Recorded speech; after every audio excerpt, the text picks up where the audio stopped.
अस्सलाम वालेकुम dear readers, कैसे हैं आप सब लोग। उम्मीद है आप सब लोग ठीक होंगे। आज हम हाजिर है किस नंबर 36 एंड 37 के साथ मेगा एपिसोड के साथ।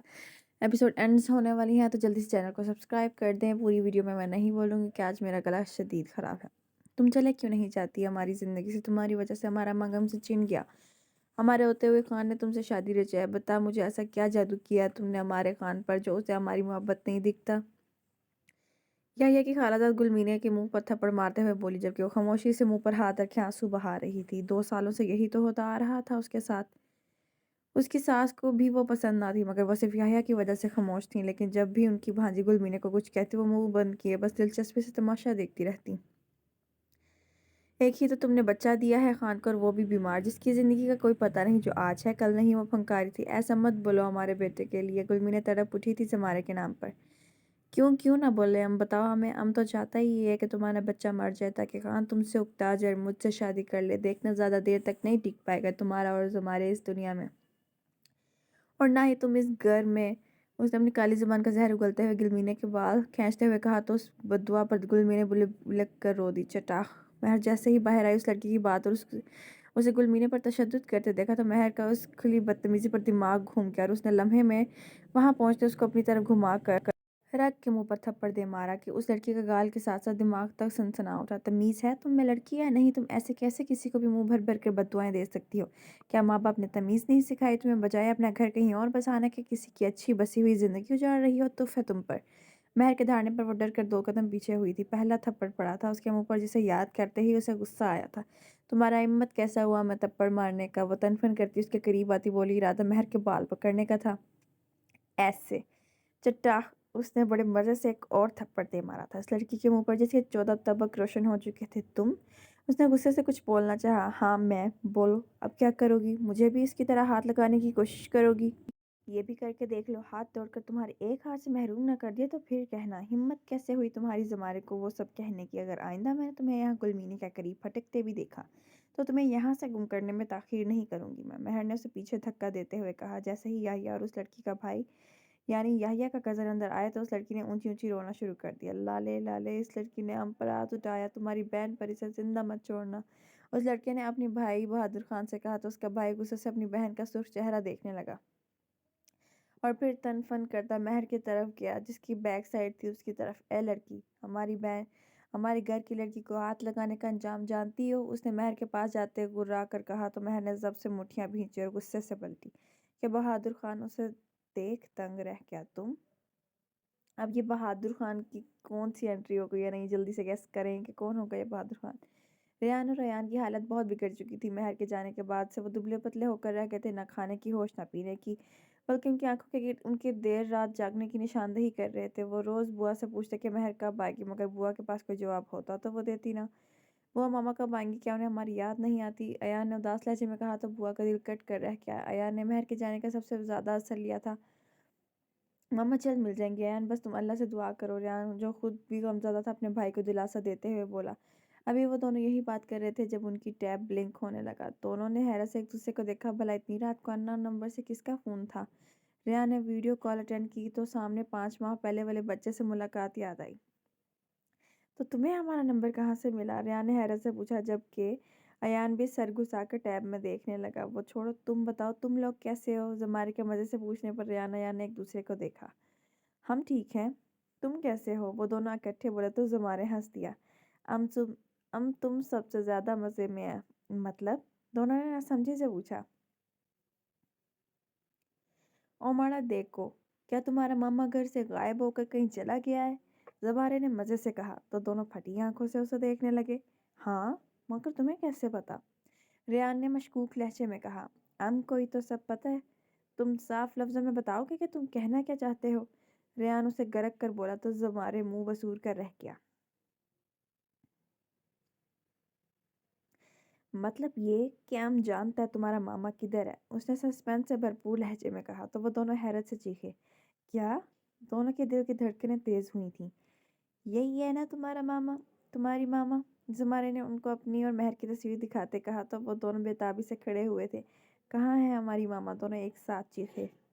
किस नंबर 37 शुरू होने लगी है। जल्दी से चैनल को सब्सक्राइब कर दें, वीडियो को लाइक कर दें, शेयर कर दें اور پیارا سا لمبا سا اچھا سا تعریفی کمنٹ کر دیں تاکہ نیکسٹ ایپیسوڈ اور بھی ڈبل آئے.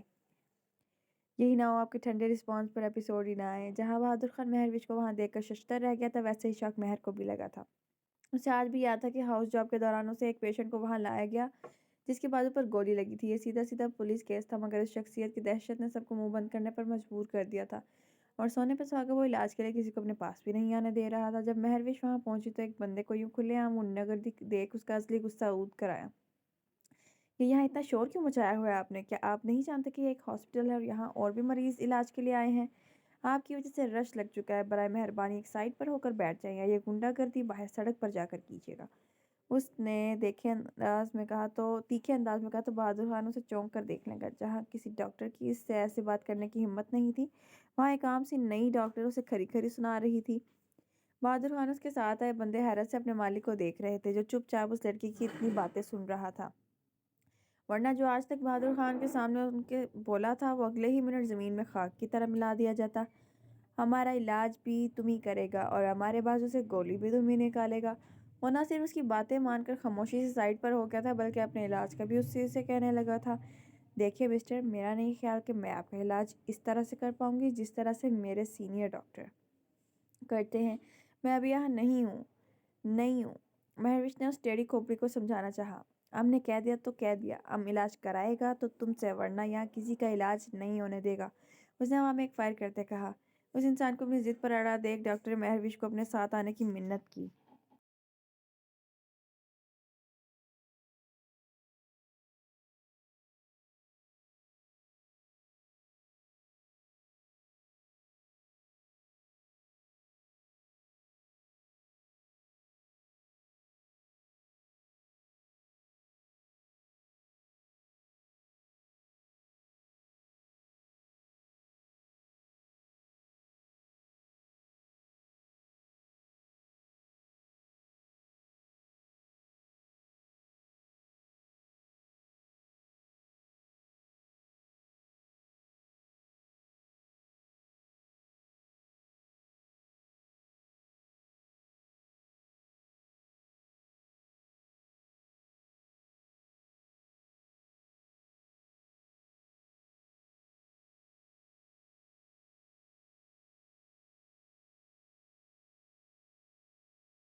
وہ اس وقت مہر سے پوچھنا چاہتی تھی وہ کہاں چلی گئی تھی، اس وقت میں وہ کہاں رہ رہی تھی. اسے سب سوالوں کے جواب چاہیے تھے جن کے جواب صرف مہر ہی دے سکتی تھی، جو منہ پر چپ کا تالا لگائے بیٹھی تھی. اس سے پہلے کہ مہر کچھ کہتی اس کا فون بلنک ہوا تھا. جیسے ہی اس نے فون اٹھایا، گلمینے کی روتی آواز اور اس کی کہی ہوئی بات نے مہروش کے پاؤں تلے زمین کھینچ لی تھی.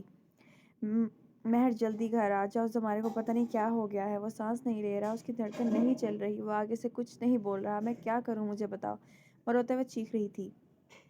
زمارے جو کہ مہروش کے منہ سے الفاظ نکلنا بند ہو گئے تھے. گلمی نے بہادر کے ساتھ فوراً اسے ہسپتال لے آؤ. زمارے کو کچھ نہیں ہوگا، میں کچھ ہونے نہیں دوں گی، بس کسی طرح اسے یہاں لے آؤ گلمینے، تم مجھے سن رہی ہو، جلدی کرو، وہ چیختے ہوئے بولی، اور یہ کہتے ہی اس نے کال کاٹ دی اور باہر کی طرف بھاگی تاکہ آپریشن کی تیاری کر سکے۔ پیچھے ہی حمزہ بھی گیا تھا رمشا کے کہنے پر، کیونکہ وہ اس وقت مہروش سے کچھ پوچھ نہیں سکتا تھا، باقی باتیں وہ اسے بعد میں پوچھنے کا ارادہ رکھتا تھا، کیونکہ ابھی نہ وقت ایسا تھا نہ ماحول۔ جلدی سے چینل کو سبسکرائب کر دیں، ویڈیو کو لائک کر دیں، اچھا سا کمنٹ کر دیں تاکہ کل ڈبل ایپیسوڈ آئے۔ ان ایپیسوڈز کے بعد انشاءاللہ شروع ہونے والا ہے بہت موسٹ رومانٹک ناول عشق سوزان